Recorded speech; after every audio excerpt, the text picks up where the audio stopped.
Oh boy, Buck Rogers. Zeb Wells. Well, okay. To write Buck Rogers' movie is legendary. I doubt it'll bear any resemblance to the Gil Gerard show. You know, that thing started off kind of cool. And of course, it had all those smoking hot women throughout the show. And of course, Erin Gray. Oh my God. She'd walk around in that tight suit. What a beautiful lady. Anyway, and then I don't know, it tried to be Star Trek after that with that guy with the bird head. I don't know. It became very silly and stupid. But you know, I watched it, I was a kid. I had fun with it.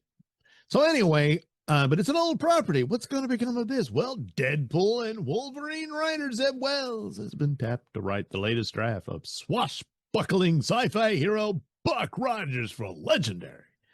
The Wrap has exclusively learned. The project is based on the Armageddon 2419 AD novella by Philip Francis Nolan that introduced the Buck Rogers character in 1928. The story centers, boy, if they could get this movie out by 2028, 100 years later, wouldn't that be something, Well, anyway, the story centers on a coal mine inspector who awakens from suspended animation after 500 years to find himself in the middle of a planetary war. Yeah, very different from what you got in, Gil Gerard's show where he was, an astronaut in the space shuttle and he got stuck in space and froze.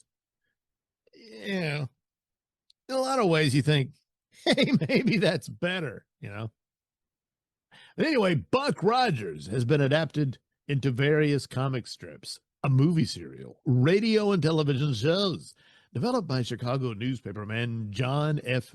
Deal in the 1930s. It immediately became one of the world's most popular comic strips, read by millions daily in the newspapers all over the world. The strip was essentially Rip Van Winkle in the future, in which a modern-day man wakes up 500 years into the future to a world that is no longer recognizable to him. Well, yeah, it's 500 years later. In this future world, so many of the staples of today's science fiction films made first appearances.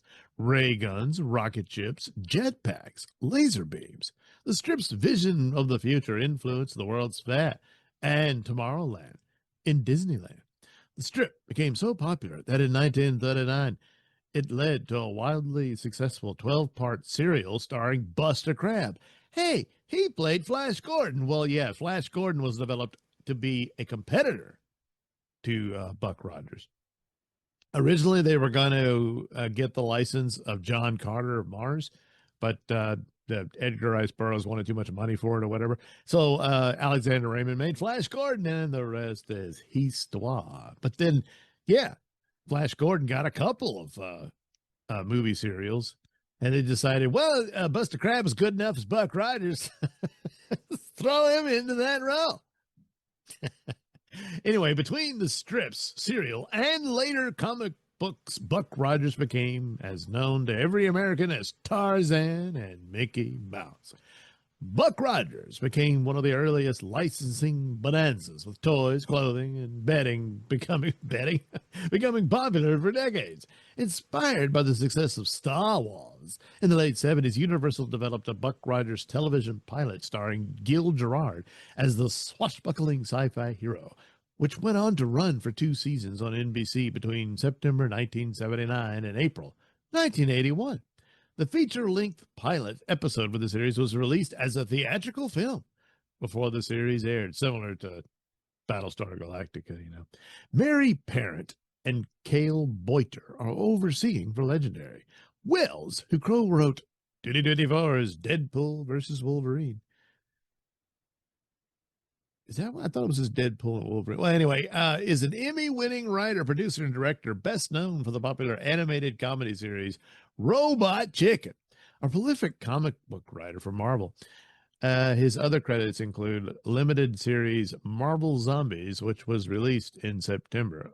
I haven't read the latest one. The earlier ones, it was fun and all that. Wells is repped by Verve. A spokesperson for a legendary didn't respond to the rap's request for comment. Well, I wonder why.